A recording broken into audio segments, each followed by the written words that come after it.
Hello. आज हम rank of matrix के बारे में बात करेंगे। डिफरेंट ऑर्डर में कई तरीका होता है रैंक ऑफ मैट्रिक्स निकालने का, लेकिन हम लोग अपर ट्रायंगुलर में कन्वर्ट करके अपर ट्रायंगुलर मैट्रिक्स में कन्वर्ट करने के बाद कहाँ कहाँ जीरो होना चाहिए उस पोजीशन को पहले जानना जरूरी है। तो रैंक ऑफ मैट्रिक्स अगर ऑर्डर 3x3 का निकालेंगे तो 3x3 मतलब 3 रोज होगा, 3 कॉलम्स होगा। तो यहाँ पर और यहाँ 3 स्थान पर जीरो होना जरूरी है। 3 स्थान पर जीरो होगा। अगर 4x4 है उसके बाद क्या हो जाएगा, इसमें जीरो हो ना हो उससे मतलब नहीं है, ये 3 स्थान पर जीरो होना जरूरी है। अगर 4x4 मैट्रिक्स है तो इसमें क्या होगा, 4 रोज होगा, 4 कॉलम्स होगा, रोज की संख्या 4, कॉलम की संख्या 4। तो इसमें जो है ई पोर्शन में जीरो जरूरी है। इस पोर्शन में 4x4 में इस पोर्शन में जीरो जरूरी है। इससे क्या होगा कि ई पार्ट जो है सो अपर ट्रायंगुलर में कन्वर्ट कर जाएगा। अपर ट्रायंगुलर मैट्रिक्स क्या होता है, जिसका ऊपरी भाग ट्रायंगल के फॉर्म में होगा, जिसमें डिजिट होगा, ई पोर्शन जीरो होगा। ठीक है, डायगोनल के नीचे जो है ई 6 जीरो होना जरूरी है। इसके बाद जो भी पोर्शन हो उसमें जीरो हो भी सकता है, नहीं भी हो सकता है। इसमें किसको किसको जीरो में कन्वर्ट करना है, इसको कन्वर्ट करना है जीरो में, इसको और इसको। ई हो गया अपर ट्रायंगुलर। 4x3 अगर होगा तो ई जीरो होगा, ई जीरो होगा, ई जीरो होगा और ई जीरो होगा। अब इसके बाद क्या करेंगे, ई जीरो में कन्वर्ट करने के बाद ट्रांसफॉर्मेशन से, रो ट्रांसफॉर्मेशन से इसको जीरो में कन्वर्ट करेंगे। और जीरो में कन्वर्ट करने के बाद जितना नॉन जीरो रोज होगा उसी की संख्या रैंक ऑफ मैट्रिक्स होता है। जहां जहां जीरो, इसका स्क्रीनशॉट ले लो। ये जो पोर्शन दिया हुआ है, जीरो जीरो होने के बाद फिर नंबर ऑफ रोज गिनेंगे जिसमें जो कंप्लीटली जीरो नहीं है, और उसको गिन करके जो है, पहले तो ये एक बेसिक हो गया, इसका स्क्रीनशॉट ले लो। इसका बताते हैं क्वेश्चन। बीसीए में 2-3 साल का क्वेश्चन करवा देते हैं।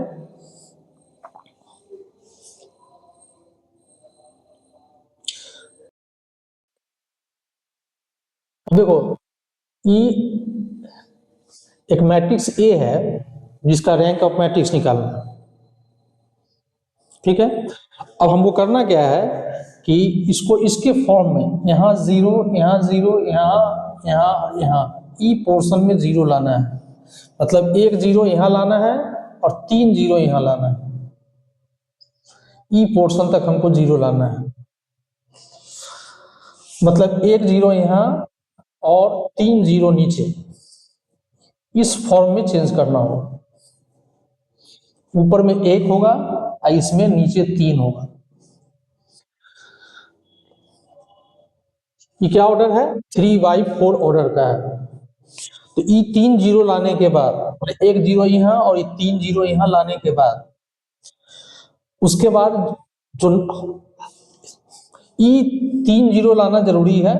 3 जीरो यहाँ नीचे रो में और 1 जीरो ऊपर में। फर्स्ट एलिमेंट के नीचे ई पोर्शन हमको जीरो चाहिए। यहाँ पर यहाँ जीरो चाहिए, यहाँ जीरो चाहिए, यहाँ जीरो चाहिए और यहाँ जीरो चाहिए। ई जीरो कंप्लीट करने के बाद अगर तुमको जितना नॉन जीरो रो बचेगा, ये 1 2 3 4, ये 4 जीरो कन्वर्ट करने के बाद हो सकता है कि 4 जीरो कन्वर्ट करने में और भी बहुत जीरो हो जाए, तो उससे मतलब हमको नहीं है। मतलब है, टारगेट है कि यही 4 जीरो होना ही चाहिए। बाकी उसके बीच में अगर जीरो होता है तो होता है, उससे कोई मतलब नहीं। तो यही जीरो चाहिए। इस जीरो के कन्वर्ट होने में हो सकता है कि और भी एलिमेंट जीरो हो जाए, तो उससे कोई मतलब नहीं है। हमको इस टारगेट इसी को करना है, इसको इसको इसको और इसको। 4 2 1 3 जैसे ही कंप्लीट होगा, ई पोर्शन कंप्लीट होगा, अब उसके बाद हम लोग गिन लेंगे कि नॉन जीरो रोज की संख्या कितना है, और उसी के आधार पर रैंक निकालेंगे। जितना नॉन जीरो रोज की संख्या होगी वही उसका रैंक ऑफ मैट्रिक्स होगा। तो अब क्या करते हैं, पहले इसको जीरो, इसको टारगेट करते हैं। तो क्या करेंगे, 2 और 4 को ऐड करके 6 में से माइनस करेंगे तो यहाँ जीरो हो जाएगा। तो क्या करते हैं, बस इसी को टारगेट करना है, बस इसको ध्यान में रख करके सॉल्व करना है, बाकी क्या होता है उससे कोई मतलब नहीं। तो चलो 4 + 2 करके ऐड कर देते हैं और इसमें से माइनस करेंगे। तो 4 + 2 6, 6 में से 6 माइनस हुआ, यहाँ पर 0। फिर 2 + 1 3, यहाँ 2 + 1 3, और 3 में से माइनस करेगा तो यहाँ 0 हो जाएगा। फिर 1 + 0 1, और 4 में से माइनस करेगा तो ये हो जाएगा 3। फिर 3 + 1 4, 7 में से माइनस करेगा तो ये भी आ जाएगा 3। अब देखो यहाँ 0 आ गया। अब यहाँ पर जो ट्रांसफॉर्मेशन किए हैं, इसमें क्या किए हैं, जो ट्रांसफॉर्मेशन होगा, जो भी चेंजेज आएगा वो R2 के स्थान पर आएगा। क्या होगा, R1 में R3 ऐड करके R2 माइनस किए तो ई पोर्शन आ गया, सिर्फ चेंज होगा। अब क्या करना है हमको, 2 1 0 1 सिर्फ ऊपर से देख के लिख देना है। ये क्या हो गया, ये इक्विवेलेंट मैट्रिक्स हो गया। अब फिर देखो, अब नेक्स्ट में क्या करते हैं, हमारा टारगेट क्या था, हमारा टारगेट था E0 करना। हमारा टारगेट था जैसे ही है ना, 1 2 3 4 1 2 3 4 1 2 3 4 3/4 ऑर्डर का है।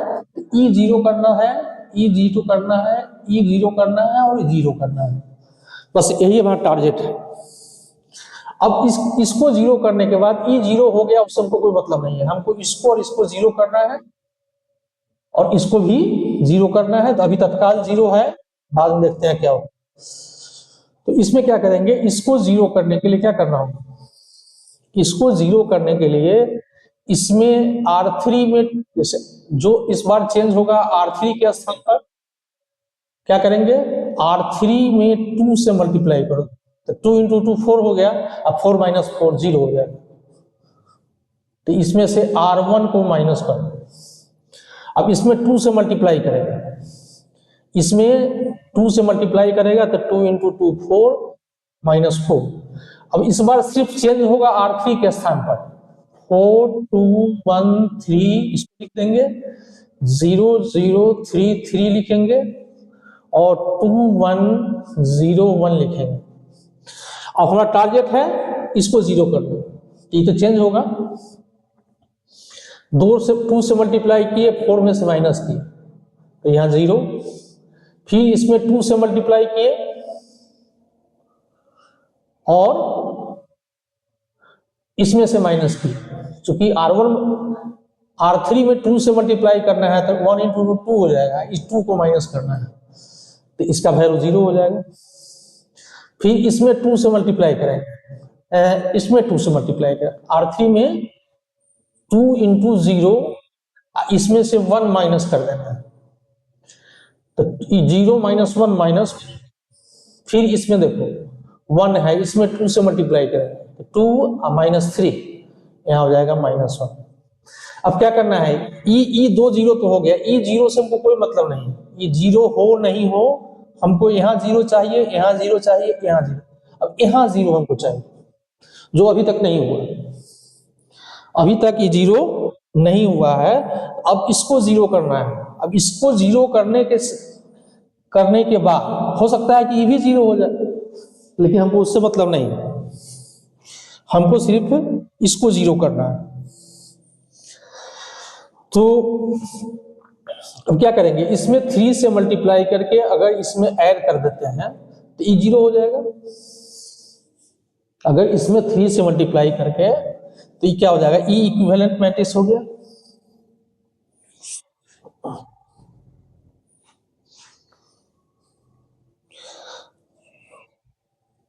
अब E इक्विवेलेंट हो जाएगा, करना क्या है इसमें, अब इसमें करना है तुमको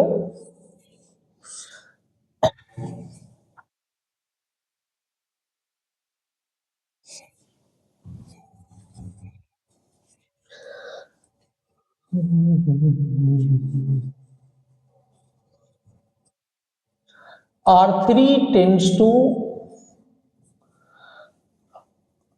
R3 3 into R3 plus R2, मतलब इसमें तुमको 3 से मल्टीप्लाई करना है,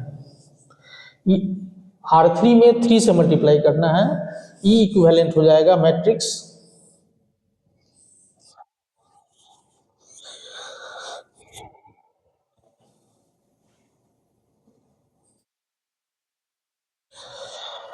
तो चलो R3 में 3 से मल्टीप्लाई करो, तो 0 में मल्टीप्लाई करेंगे 0 से, इसको ऐड करेंगे, कोई समस्या नहीं, इसमें 0 से मल्टी 0 हो जाएगा, इसमें 3 से करेंगे तो -3 होगा, तो -3 + 3 कितना हो जाएगा। अब देखो चेंज सिर्फ R3 के स्थान पर होगा, बाकी सिर्फ देख के लिखेंगे 4 2 1 3 0 0 3 3, मतलब सिर्फ R3 के स्थान पर चेंज आएगा, बाकी स्थान पर कोई चेंज नहीं है। तो क्या हो जाएगा, इस पर तो कोई असर नहीं पड़ेगा, क्योंकि 0 में 3 से मल्टीप्लाई करेंगे तो 0 हो जाएगा, इसको ऐड करना है 3 × 0 0 + 0 0। अब इसमें E हो जाएगा -3, अब -3 + 3 0, और संयोग से E भी 0। हमारा टारगेट था इसको 0 करना, E 0 होना चाहिए, बाकी 0 है या नहीं है उससे मतलब नहीं है। अब चूंकि 0 कंप्लीट हो गया, अब गिनेंगे कि इसमें नॉन जीरो रोज की संख्या क्या है। नॉन जीरो का मतलब हुआ, जैसे देखो इसमें 3 3 0 0 है, तो ये नॉन जीरो हो गया, जिसमें अब ई क्या हो गया, 0 रोज हो गया। अगर इसी में यहां 1 होता तो 0 हो जाता, मतलब एक भी एलिमेंट अगर नॉन जीरो है तो उसको नॉन जीरो रोज बोलते हैं। अब नॉन जीरो रोज के क्या हो गया कि संख्या 1 हो गया और 2 हो गया, मतलब the number of non zero rows, number of non zero rows equals to 2, number of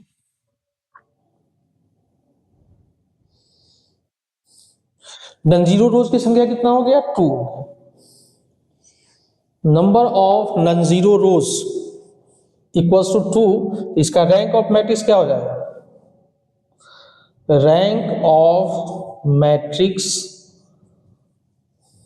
equals to 2।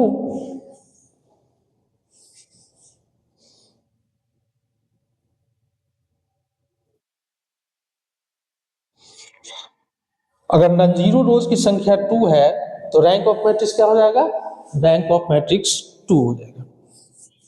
चलो स्क्रीनशॉट लो इसका, ये प्रीवियस ईयर एग्जाम में आया हुआ है।